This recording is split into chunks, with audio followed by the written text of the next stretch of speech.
Hi guys, welcome back to my videos. I hope you enjoyed the last one. This one, we're going to be talking about marketing and how to get properties, and more specifically, guerrilla marketing, how to go out and get these properties without getting them on the market. So let's get into it.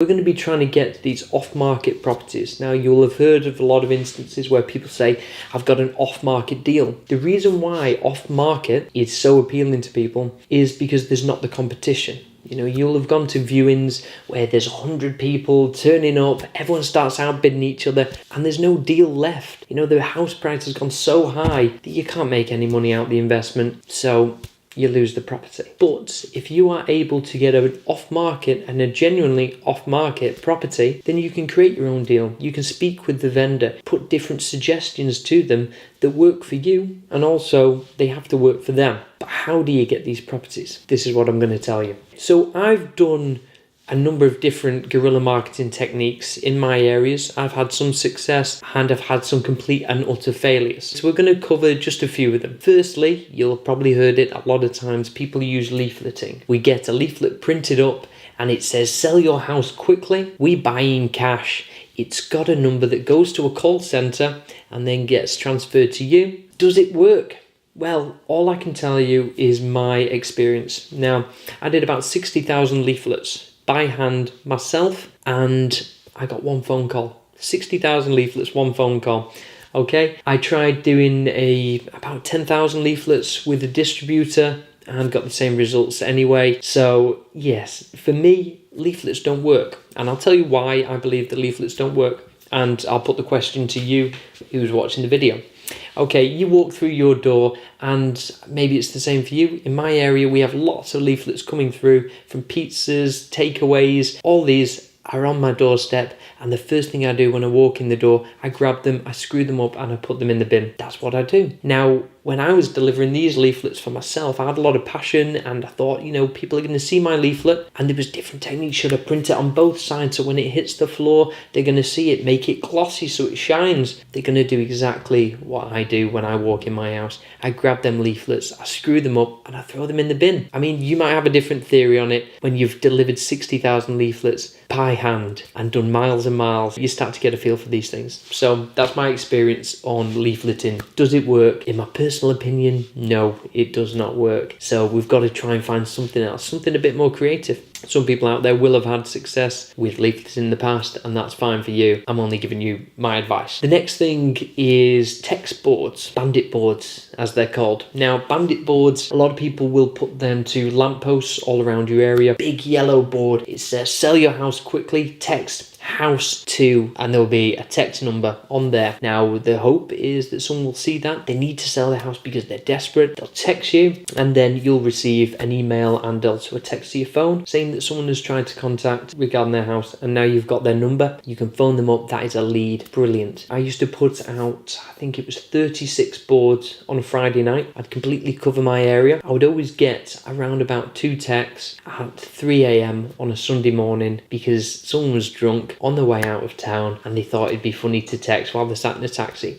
I did this for months and months, and I only used to get the same results, a couple of texts in the early hours of Sunday morning, and they were dead leads. I'd phone them, leave messages, never get any response. So do I think it worked? No. Did I waste a lot of Friday nights? Yes. Okay, so maybe I can save you some time. And also, people don't text that much. Everyone's WhatsApping and everyone's got smartphones. I think texting and text boards and bandit boards, I think they're dead. So in my opinion, leafleting and bandit boards, they didn't work for me, and I just don't think they're going to get as much traction as other methods. The next one is sending out landlord letters. With the landlord letters, you basically can get the list of all the licensed HMO landlords, all the licensed buy-to-let landlords in your area, and then you can send them all letters. And the letter normally says, hi Mr. Landlord, I understand that you own a number of HMOs in the area, and if you you would like to sell any, please get in touch. You know, I'm a cash buyer. I'm keen to help you out or find any solution to any problems that you may be encountering in property. Okay, so you're coming across very nice to this landlord, and you're going to solve all these problems, and if he needs cash, you're going to give him cash. Okay, what I know personally is that landlords get a lot of these on a daily basis coming through the door, everyone promising the same thing. The only way that you can stand out there is have a really well designed letter, a really nice loud envelope, and a well laid out letter. But you are competing with hundreds of letters that he's going to be seeing that year. I've had results from this. I've had landlords who have contacted me, and I've been able to source their properties on or buy their properties through this method.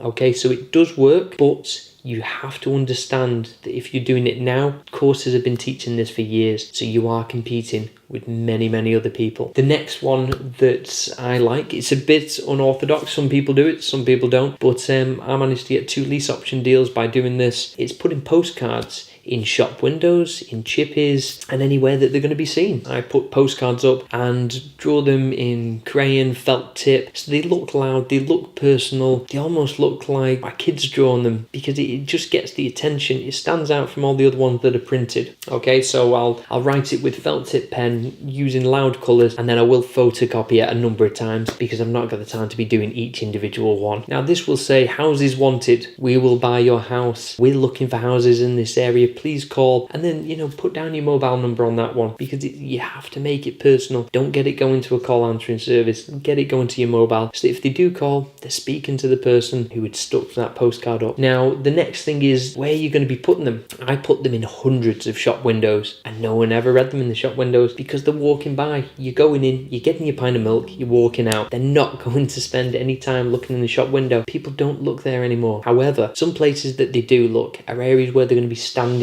around, going in the takeaway. Get it up there on the wall, because when people are waiting for the pizza, they're going to be stood around for about 10 minutes. And when they're stood around for 10 minutes, they're going to look at the newspapers, then they're going to look at the posters on the wall, and then they're going to see your postcard. So make sure you put it in places where people are going to be standing around. Laundrettes, takeaways, these are the 2 places that I would really suggest putting these postcards up. It's worth a shot. You might get a house out of it. Okay, the next one, and what I find has been the most successful, is doing personal letters. The personal letter, you would just write on the envelope, dear homeowner. Don't try and get stickers printed, and don't try and just mass produce these. You're going to have to write dear homeowner. Then inside, they're going to open up the letter, and you're going to have handwritten the letter. You only have to do this once, so don't worry. Get it on lined paper and get a nice new black pen, because it's going to make everything easier for when you're photocopying later. And you write a letter, you say, dear homeowner, I have been looking at a number of houses in this area.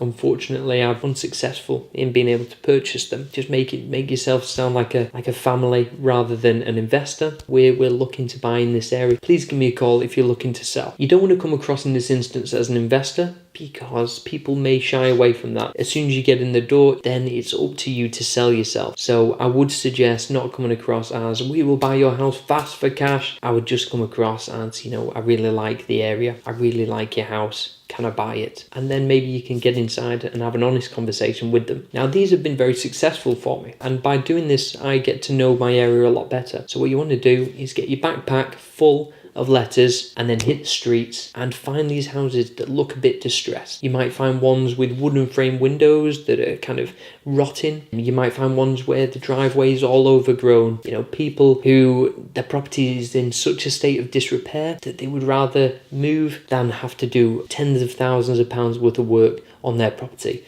So when they get that letter through their door that someone loves the house, loves the area, they might think, brilliant, I'm going to contact them. Sometimes it's a waste of time. They phone me up and they say, you know, oh, actually, my friend's selling his. He's got a beautiful, well-kept house, and would you like to buy that? And you just have to go along with it and, you know, politely decline. If you do want to try and get phone calls, get leads, you have to get out there and post these letters. The next one, and you know, probably one that's going to be a bit uncomfortable for some people, is going and knocking on doors. This is going to be awkward. However, I'm always reminded by the quote that, and I'm not sure if I'm getting this right, but the most successful people are the ones who are willing to have the most awkward conversations. This is a very awkward strategy. However, it can work. You're going to go to these houses that are in distress. You're going to knock on the front door and you're going to wait for the owner to come. And when he opens that front door, it's up to you then to try and sell him on the idea of selling you his house. So knock on the front door, have a big smile and say, hi, I'm just looking in the area. I'm looking at buying a house. Don't come across as the investor who wants to take his house and give him no money. You like the house, you love the area, you want to move in. If you can get in for a cup of tea, then half the battle is won. And don't think that this will happen instantly. You have to build a rapport with the vendor. That's going to probably take about 5 visits before you can actually get your deal to the point that you are going to be buying their house. So we've gone through a number of strategies there. We've gone through doing bandit boards, leafleting, direct to landlord letters. Personal favourite is posting direct to vendor letters. I'm looking to buy your house. I love your house. I love the area. And just getting them through the doors of the houses that you actually want. And then also another favourite of mine is knocking on that door. It gives you that confidence later on that you've done the hard work, you've had the awkward conversations. You might as well have them now in your early stages of investing, because it's going to set you up for the future. So I like them too. Another one that it's not a strategy so much as it's something that people forget to do. Start telling everyone in your close circle what you're doing and what you're looking for. Then they will tell their friends and they will tell their friends. Don't be afraid to tell everyone that you know and everyone that you meet about what you're doing. Give them your business card, give them your personal phone number, and tell them as well, if you can find me a property, I'll give you some money. And don't be shy with that money. Give them £1,000 if they can get you a good deal, because it's worth it. I've given you a number of different ways that you can go out there and try and find these genuinely off-market properties without having to go through estate agents and without having to look online and compete with a lot of other people. So find your own strategy that you like, adapt it for yourself, and get out there and do it. Thank you for watching.